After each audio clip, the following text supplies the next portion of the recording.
話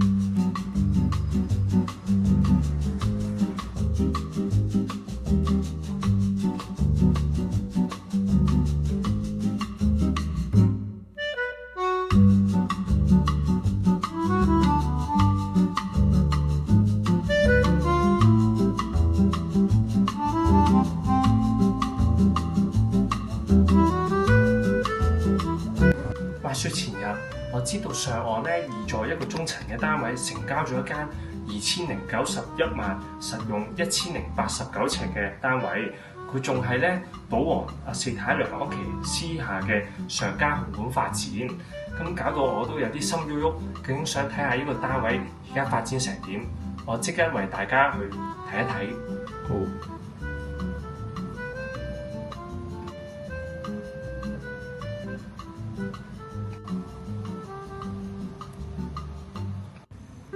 咁介紹翻啦，其實佢呢個露台似一個波浪形設計，270度望一個青沙灣嘅海景，其實都幾靚嘅。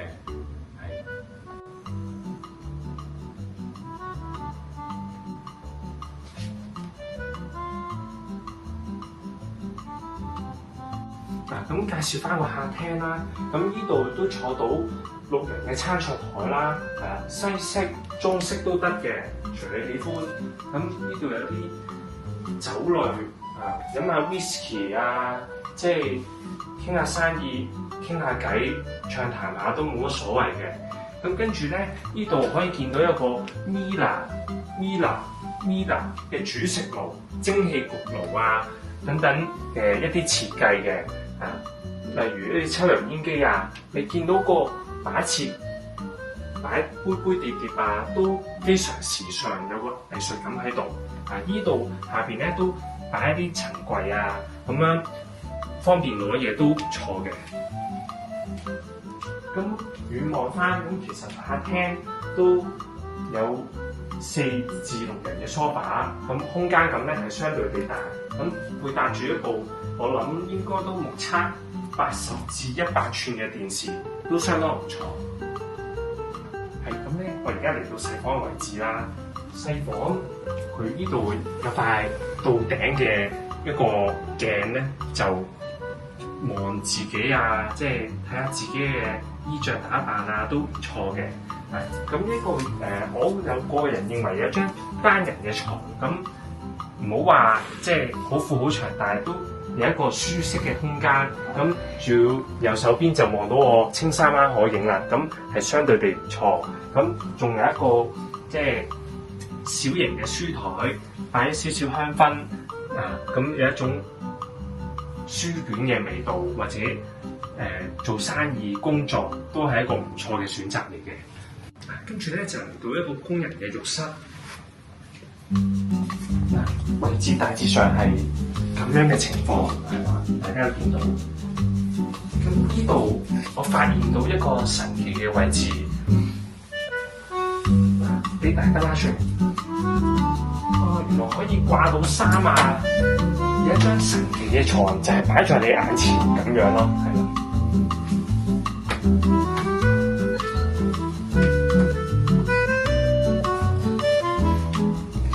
跟住我哋去第一個浴室，咁打開個櫃，原來先知擺設一啲化妝嘅用品或者一啲洗面嘅用品，其實係好光猛嘅。一打開就已經會幫你開燈熄燈咁樣。然後咧想講翻呢個浴室咧就企缸嘅設計嚟嘅，咁有個大花灑咁。都做到乾濕分離嘅後果嘅。咁呢度有個鏡櫃佢成個一啲瓷磚嘅藝術感做得好唔錯，有年輕化。撳一撳燈，佢有個顯示屏，方便即係可能有時 YouTube 睇下片都唔成問題。咁去到一個書房嘅位置，同樣一個到頂都未算到頂，一個鏡櫃，但係都非常好㗎，係啦。入到嚟咧，咁見到首先海景為主啦，都係一個有啲似老闆做生意簽合約工作嘅位置呢個幾好嘅。咁咧擺放書籍一啲儲物嘅空間，或者擺你老闆心頭好興趣，例如一啲香薰啊、一啲書本啊、一啲紀念品都唔錯嘅。我睇睇啲個別都擺到一啲唔係常用嘅嘢都可以嘅，係嘛？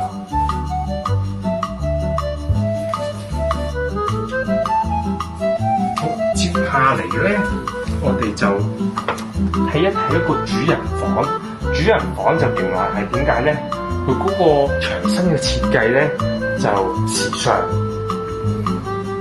佢哋呢部大電視床咧就三邊臥床，三邊臥床非常闊落，望到海景。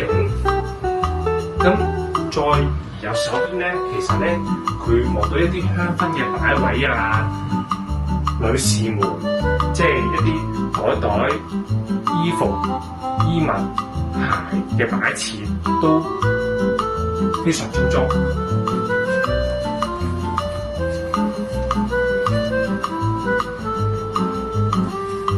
咁最後啦，到呢個浴室，咁就有一個賣點嘅，都唔係一個啊。首先第一個就係一個鵝蛋型嘅一個浴缸，嘆下杯茶又好，飲下嘢都非常舒服嘅。